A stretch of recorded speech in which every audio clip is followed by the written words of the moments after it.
तो जो वज़ीर-ए-आज़म ने अपील की थी वो आज एक अच्छी खबर आ गई है। 12 अरब डॉलर के कर्जे हैं जो कि जिनकी अदायगी पाकिस्तान को करनी थी, अब वो मौक्कर हो गई है। कितना फ़ायदा पाकिस्तान को होगा, जो कि अभी तखमीना लगाया गया है और उमर हयात ने बताया कि हमें तकरीबन 10 अरब डॉलर से ऊपर का जो है वो नुकसान हो चुका है। लेकिन फिर भी चले कुछ ही सही, लेकिन हुआ तो। इसको आप किस तरह देखते हैं? देखिए, इमरान खान साहब ने बहुत पहले जब सब लोग पाकिस्तान में और उनका अपोजिशन पार्टीज खास तौर पे उनका मजाक उड़ा रही थी, उस वक्त उन्होंने फोरकास्ट कर लिया था कि पाकिस्तान की मईशत कहाँ जाएगी, और उसके बाद फिर उन्होंने पाकिस्तान के कर्जे माफ करने की बात की थी। और उसके बाद अभी चंद रोज पहले उन्होंने ये बात इंटरनेशनल कम्युनिटी के अंदर टारगेट करते हुए और सारे ही उन ममालिक की जिनकी मईशत कमजोर है उनको एक रिलीफ देने की बात की। अब मेरा ख्याल ये है कि ये वक्ती तौर पर एक अच्छी खबर है, लेकिन लॉन्ग टर्म में ये अच्छी खबर नहीं होगी। उसकी वजह यह है कि इसके पीछे प्लान होना चाहिए। एक साल के लिए कर्जे मौखर होना, इस एक साल के अंदर हमें कितनी तेजी से काम करना पड़ेगा, हमारी मईशत का इस वक्त हाल क्या है। 1 मई से इसकी शुरुआत होगी, 2021 तक जाके ये खत्म होगा।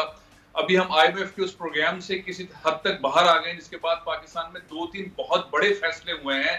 अगर वो फैसले ठीक तरीके से एग्जीक्यूट हो जाते हैं, जैसे कि पाकिस्तान में इंडस्ट्री थी, तामीराती इंडस्ट्री, उसको जो रिलीफ पैकेज दिया है और जिसमें कहा है कि 1 साल के लिए आप पैसा कहीं से भी लाके लगाएं, उससे पूछा नहीं जाएगा, FBR नहीं पूछेगा, नैब नहीं पूछेगा। अगर ये वाला प्लान और इस तरह के एक आधे और प्लान पाकिस्तान में एग्जीक्यूट हो जाते हैं और इकोनॉमी चलने लगती है, क्योंकि ये इकोनॉमी पाकिस्तान में रुकी हुई है जब से ये हुकूमत आई थी। आपको मालूम है कि प्रॉपर्टी, एस्टेट, तामीरात का शोबा बिल्कुल ब्लॉक, छोटे बड़े सब बिल्डर्स जो हैं वो ब्लॉक थे, उनको रिलीफ दिया गया है। अगर ये इकोनॉमी के अंदर एक पार्टिसिपेशन अच्छी तरीके से होता है, ब्यूरोक्रेसी को इमरान खान रोक लेते हैं और ऑनलाइन सिस्टम शुरू करते हैं और चीजें बेहतरी की तरफ जाती है, तो फिर पाकिस्तानी मईशत इस इंडस्ट्री के थ्रू के 70-72 और छोटी बड़ी इंडस्ट्रीज हैं वो कनेक्ट होंगी, चलेंगी, तो फिर उससे बेनिफिट आना शुरू हो जाएगा। लेकिन अगर ये खाली ऐलानात हैं और एग्जीक्यूशन नहीं हो रही है, जैसे कि 2 दिन में मालूम हो गया, आज 2 दिन में जो सरमायाकार इस सतह के थे वो खौफ में है, वो डरे में, पैसा निकालें। अब वो ये सोच रहा है कि पैसा मैंने आपको बिल्डिंग बनाने में देना है, तो मैं बिल्डिंग खरीदने में पैसे दे सकता हूं कि नहीं दे सकता हूं, 2 नंबर पैसा या अनरजिस्टर्ड पैसा या ब्लैक मनी, कि ब्लैक मनी मैंने बनाने के लिए देनी है, खरीदने के लिए दे सकता हूं, नहीं दे सकता हूं, ये क्लियर नहीं है।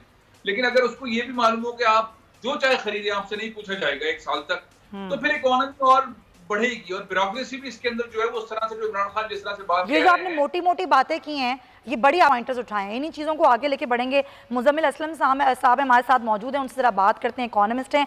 मुज़म्मिल साहब, बहुत शुक्रिया।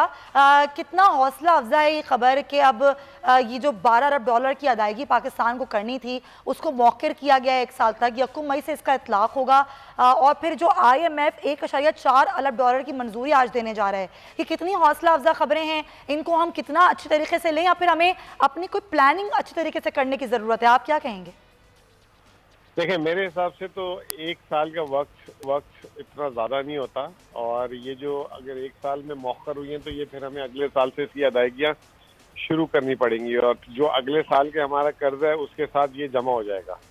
तो हमें एक बहुत मौसर प्लानिंग की ज़रूरत है, और अभी से ही जो है वो पैसे, जैसे कहते हैं कि अगर आपने किसी के कर्जा देना हो तो वो अलग करना शुरू कर दें, तो ये ज़्यादा बेहतर होगा। माजी में अगर आप जाएं 2009-11 के बाद, जब हमारे कर्जे 12 अरब डॉलर के रीशेड्यूल हुए थे, तो वो 10 साल के लिए रीशेड्यूल हुए थे, यानी हमें 10 साल नहीं देना पड़ा था। तो ये कोई ज़्यादा लंबा अरसा नहीं है, एक वक्ती तौर पे रिलीफ है, और हुकूमत को अपने वो जो रिफॉर्म्स हैं, तरजीहात हैं, वो उसी तरह रखनी चाहिए। सिर्फ मासवा ये जो अभी एक कोरोना वायरस में जो थोड़ी सी जो है आम आदमी वगैरह का जो है रिलीफ देना है, उस पे जो है जो मोटी-मोटी प्लानिंग क्या करें? मुज़म्मिल साहब, आप हुकूमत को क्या मशवरा देंगे कि क्या किस तरीके से अपनी चीज़ों को लेकर चलें कि आपने खुद भी कहा कि इस पैसे को एक तरफ कर दें, तो फिर अपनी मईशत को किस तरह चलाएं जो कि अभी इतना नुकसान उठा चुकी है फिलहाल इतने दिनों में? देखें, पाकिस्तान की जो मईशत को जो बड़ा नुकसान हुआ है वो लॉकडाउन से हुआ है।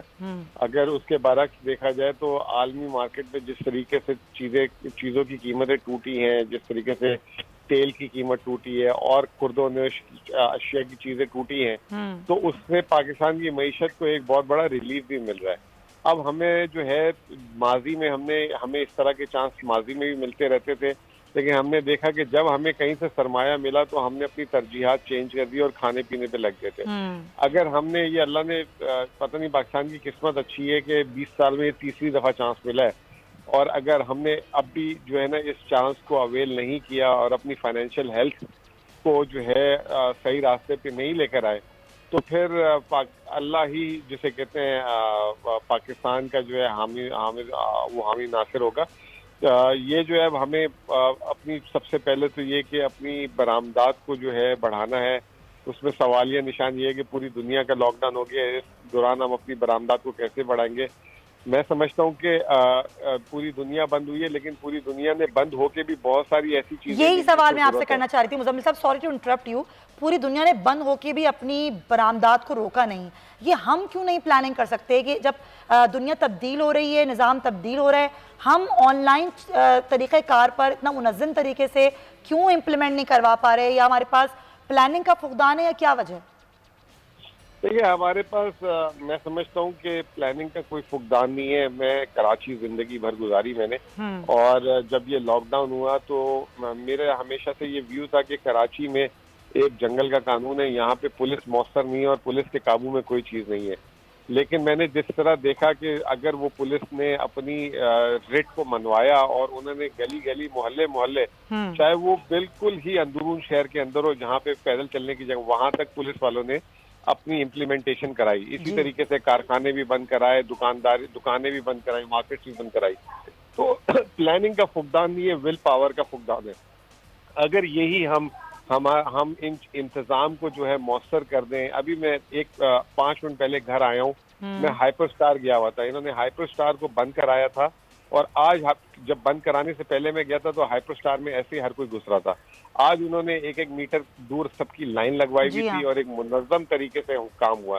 तो यही काम खुलवा के एक जिसे कहते हैं मुनज़्ज़म तरीके से। तो आप ये कह रहे हैं कि जो कारोबारी तबका ये बार बार कह रहे हैं कि कारोबार हमारा खोल दें, दुकानें खोल दें, तो आप उनके हक में हैं कि मुनज़्ज़म तरीके से खोल दें, ना कि पहिया चल पड़े?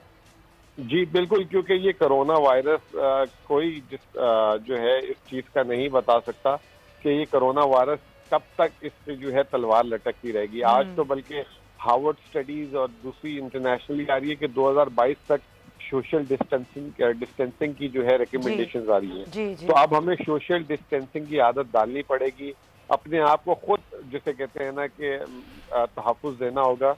ये लॉकडाउन करके जो है तहफ़्फ़ुज़ देना नामुमकिन है। आज ही मेरी एक इंडियन से बात हो रही थी, वो ये कह रहे थे कि हमारा जो लॉकडाउन है हमारे लिए मुसीबत हो गई, क्योंकि हमारे छोटे छोटे घर हैं। कहते हैं हुकूमत कहती है हाथ धो, कहते हैं पानी बम्बई में है नहीं तो हम हाथ कहाँ से धोएंगे, ये और जो है प्रॉब्लम है। तो हमारे भी इसी तरह गरीब लोगों के घर हैं, जब बल्कि काम खुला होता है तो वो डिस्पर्स हो जाते हैं, वो अपने अपने कामों पे चले जाते हैं, कोई दफ्तर में, कोई उधर, जहाँ पे ज्यादा एहतियात, जहाँ पे ज्यादा हाइजीन प्रोवाइड की जाती है, तो वो कम से कम वक्त के लिए घर आते हैं, सोते हैं और कामों पे वापस निकल जाते हैं। तो ये इसको इस एंगल से देखना चाहिए कि कामों की जगह को हम महफूज बनाएं, ट्रांसपोर्ट को महफूज बनाएं। सब्सक्राइब करें और बेल दबाएं ताकि कोई खबर रह न जाए।